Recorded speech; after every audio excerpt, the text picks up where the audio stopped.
Next up, let's take a look at this big, gorgeous steering wheel. So I love the look of this thing. I think it looks fantastic. But one of the nice things is that because we're in the premium version of the vehicle, we do have a heated steering wheel, which is really, really nice. Starting off on the left-hand side, we've got the ability to change between either active stations or songs. We can increase or decrease the volume if we want to. And we've also got the ability to press that in order to mute the audio if we need to. Now, because of the vehicle packages that we've got, we also do have adaptive cruise control. Adaptive cruise with a manual transmission is a little bit tricky. It's still doable, but I really only recommend using it when you're on the highway. So we can turn it on or off. So if we turn the adaptive cruise on for a second there, so as you can see, it has turned that system on. We can see that right in the middle there. We know it's on when we've got those lanes. And this one is going to let us tweak how close or how far we are riding away from the vehicle that's in front of us. So you can see that adjusting as we go. We can either increase or decrease 1 kilometer or 1 mile per hour at a time. If for whatever reason you have to brake, the adaptive cruise control system will automatically brake you, but because we're in a manual vehicle, you might have to downshift as necessary. So just press the resume in order to do that, or we can turn the system off completely. Looking off to the right-hand side, so a few things to point out. We've got our up and down button, which are going to tweak the screens in the middle there. So we can use that in order to navigate this middle screen. This is going to be our basic back button, and then this one is our voice command button. So let's actually go through some of the basics there. So as you can see, we've got our trip 1 and 2, we've got our tire pressure, our basic screen. So if you're finding it a little bit too busy, we can go to this. It's essentially just a naked screen. And moving up and down, if we want to reset a trip, all we're going to do is press and hold the OK button. 1, 2, 3, and boom, we're reset. We've got some different trips there, and we've got the ability to easily reset those as we'd like to. This is going to be our basic back button, which we can't use yet. I'll get to that one in just a second. This is going to be our navigation button. So if we hit the nav button, as you can see there, we've got the ability to go to my home address, previous destinations, etc. Now watch this. So we're going to look at this navigation route. Please proceed to the highlighted route, and then the route guidance will start. Okay, so it's showing me as of right now, you can just kind of make it out that I'm off route. So one of the interesting things about this is that as we start to drive, it'll dynamically update this for us. So it'll let us know when an upcoming turn is going, which is really, really cool. Pressing that nav button again will bring us back up, and we can cancel the route if we want to. As you can see, it's now canceled out. The other buttons, so we're going to start off, these guys there are going to be to either answer a phone call or we can hang up on a phone call. And we've also got our audio button. So I'm kind of jumping into weird spots for a second, but it's done with a reason. So looking at our audio button there, as you can see, we've got AM, FM, Sirius XM. If our phone was connected, it would show up. And if our CD was in, that would also show up as well. But we don't have a CD in, and my phone's no longer connected, which is why those are no longer options. The bottom on the bottom left-hand, a button I should say on the bottom left-hand side is going to be for our settings. So pressing that, we've got a series of different options there. So we've got our trip and fuel info. So if we go back to that, so we've got our trip info. Moving back, we've got our driver assistance settings. So the auto engine off. If we're stopped for an extended period of time, the vehicle may kill off power to the engine. We can turn that one on or off if we'd like to. The blind spot system is an interesting one. So let me show you that one for a second. So we turn the blind spot on and off. So as you can see there, see that orange? It's highlighting along the side there. So that lets us know if anybody's entered the blind spot on either side of the vehicle. Pre-collision assist works a few different ways. So if the vehicle senses a potential collision, it may actively brake for you. We can turn that one on or off if we'd like. Cross-traffic alert, if the vehicle senses that something's coming perpendicular, it'll automatically let you know that there's a potential collision. You can turn that one off if you'd like to. Cruise control, 2 different types, either are normal or adaptive. When we use normal cruise control, these buttons essentially work the same way. We can turn cruise control on or off and then set it as necessary, but the distance indicators wouldn't work. On the adaptive cruise control, as I mentioned, set it and forget it cruise, but it's a little bit more challenging when we're in that 6-speed. Moving back, we've got our driver alert. So driver alert, if we get too many warnings letting us know we're crossing over into lanes too many times, it'll tell us we should probably brake. Next up, as you can see there, we've got our hill start assist. So because we're in a 6-speed, hill start assist is essentially going to help us stay in place in order to change gears as we go. Our rear parking aid, let's switch into reverse for a second to show you. There we go. So as you can see, we've got a series of different aids and guidances and things like that. So if we didn't want those, we can easily select them. We can toggle them on or off if we'd like to. We've also got a lane keeping system that works 3 different ways. So way number 1 is an alert. So if you start to veer over into a lane without signaling, you'll get a little bit of a steering wheel shake, almost as if you're running over rumble pavement. So it'll shake it a little bit. The aid will actually recenter you and pull you back into your lane, and then the alert and the aid will do both. So you'll get a steering wheel shake, but it'll also pull you back in and recenter you in your lane. Moving back, we've got the intensity of that steering wheel shake, so either a high, normal, or a low intensity. And then we've got our wipers. So courtesy wipe, if we've got our windshield wipers going, and we stop it. It'll take a few seconds and then it'll give us one more just to clear away any sort of excess we might have on there. And then our rain sensing wipers, what that'll do is that's automatically going to adjust the windshield wiper depending on how much rain is hitting that windshield when we use it in tandem with this little guy. And we can go back there, and that's the basics of the driver assistance. We've got the ability to add in miles per hour as well, or if you're in the States, the ability to add in kilometers per hour. And then we've got some advanced settings. So we've got some vehicle settings, so our alarm, we can ask on exit, our easy entry exit. If we've got the easy entry exit on there, what'll happen is when we turn the vehicle off, it'll actually slide the seat back for us in order to make it easier to get in and out. Intelligent access has got to do with the key fob. We've got our lighting, so our auto lamp delay. So when we lock the vehicle, do our lamps stay on for 10 seconds, 20 seconds, 120 seconds, or do they immediately turn off?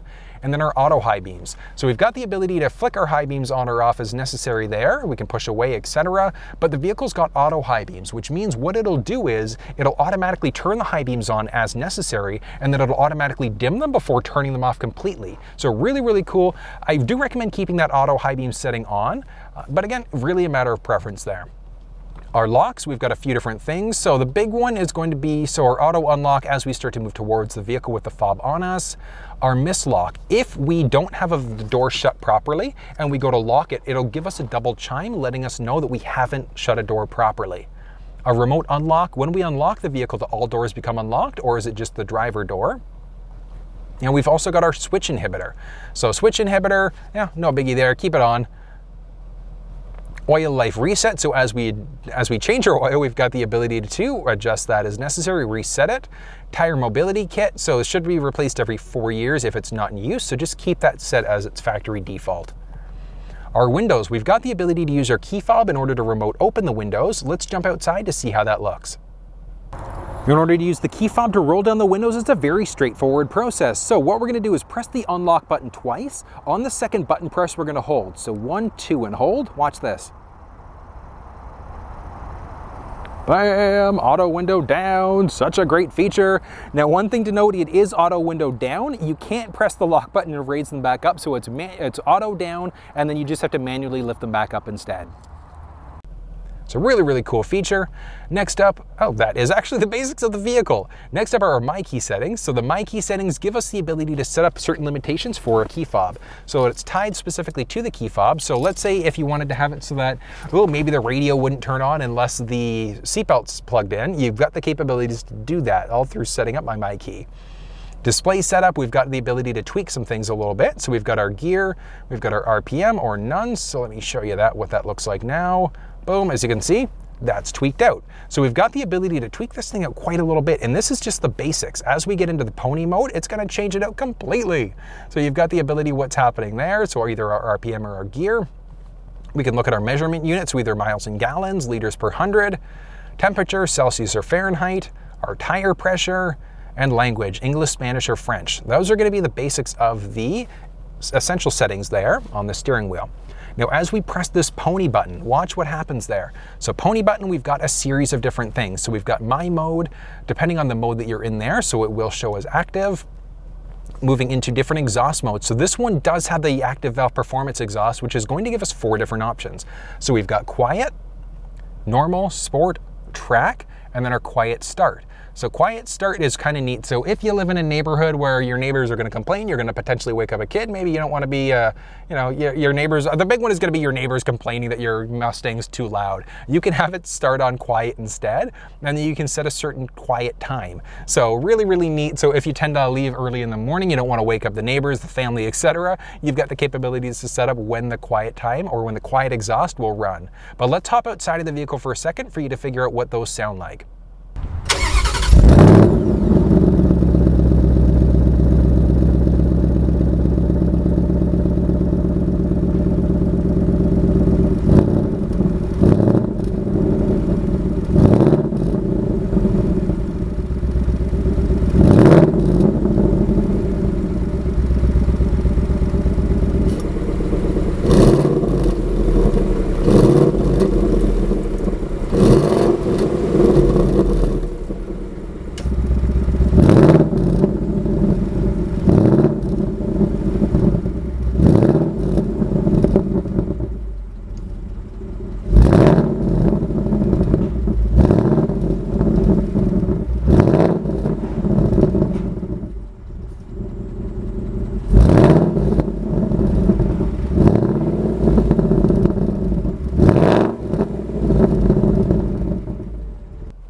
So really, really cool.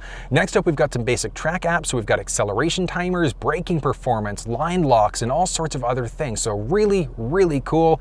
If you're going to be using this thing on the track, it's nice to know that you've got some really amazing settings. You've got a performance shift indicator, letting you know different shift points. So what that'll happen is, this is specifically in the 6-speed, but as you hit a certain RPM threshold, it'll chime letting you know that it's an ideal time for you to shift. And then shift light mode, so that'll tweak out as it tells you to shift. So really, really neat. Launch control. So launch control, you can turn that one on or off. I can't test drive this vehicle as of yet, but when I can, you bet your butt, I'm going to be updating, I'm going to be putting on another video showing you how launch control and all of these other things work. Rev match, as we start to change gears, so as we shift up, down, as we shift down, it'll automatically rev the engine for us. So it sounds a little bit interesting. I'm going to show you what that's like on a test drive. And we've got our gauges, so we've got the ability to show different gauges there, which we're already showing.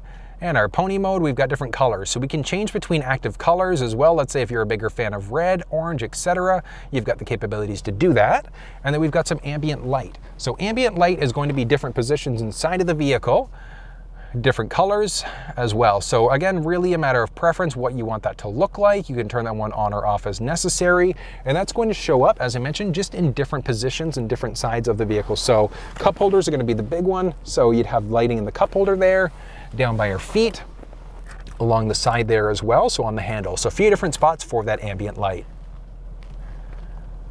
And then we've also got the cluster appearance. So you can tweak it depending on what mode you're in. So if you're in sport mode, or I could say drive mode. Anyway, let me show you for a second there. So let's go back and let's tweak out the driving mode there. So along the bottom. So if we're in our sport mode, watch what happens. This tweaks out the look. When we're in our, let's go back to, I'll show you what it looks like again in normal mode. So it just looks different. So you can kind of lock in the position on what you like the look of. You can change colors, you can change a number of different things when you get into that active pony mode there. So really, really neat, but I'd say play around with these settings. Once you find something that you love, just keep it set up like that. It's really, really simple in order to be able to do that. And that is going to be the basics of this beautiful instrument cluster screen. Now, as we start to look over to the side, so because this is the manual vehicle, as you can see, we don't have paddle shifters. But if you were in the automatic, you would have a paddle shifter on both sides, allowing you to easily shift gears as necessary. Left turning stick, we've got a button on the very end. That's going to turn the lane keeping system on or off. So we know the system's on when you got those little lanes there, but the system itself may be on, but it doesn't become active until you hit about 60 kilometers an hour. Once you hit that speed, those are going to go green, and then as you start to veer over into a lane without signaling, it'll automatically gently pull you back into your lane. So it's a really, really useful feature. And then from there, we've got the ability to turn our high beams on or off as necessary. Along the right-hand side, so this one does have the rain sensing wipers, but we've got the ability to easily adjust the speed of the wipers there. We can pull in towards us in order to get those wipers going as well.